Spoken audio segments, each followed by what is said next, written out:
Boker Tov à tous, on continue avec Baruch She'amar Vehaya Haolam, béni celui qui a dit et le monde fut.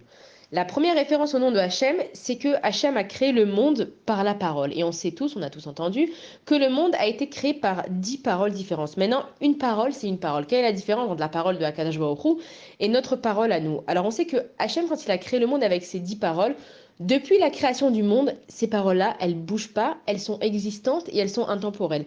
Alors que la parole de l'homme, quand je parle, ma parole, elle existe. Mais une fois que ma bouche, elle se ferme, il n'y a plus rien. Il n'y a plus de parole. On sait que la parole de l'homme, elle peut être refutée, elle peut être rejetée, elle peut être coupée. On peut oublier des paroles de quelqu'un, on peut ne pas respecter les paroles de quelqu'un.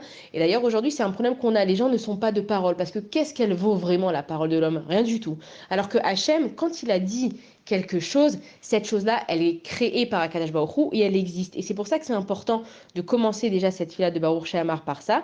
Et surtout de comprendre pourquoi on fait la tefila. Alors la première partie de la tefila, c'est que on va louer Akadosh Baruch Hu, on va essayer de se rendre compte de qui est Akadosh Baruch Hu et en qui je vais mettre ma confiance. Mais une fois que j'ai compris qui est Akadosh Baruch Hu et que je sais que sa parole, elle a pas de limite, elle est intemporelle et elle va créer des choses bonnes, alors à ce moment-là, je peux tout lui dire à Akadosh Baruch Hu, tous mes problèmes que je peux avoir dans ma vie. Je sais que si Hachem, il décide de dire une parole favorable envers moi, cette parole-là, elle va tenir jusqu'à la fin du monde. Shabbat shalom à tous.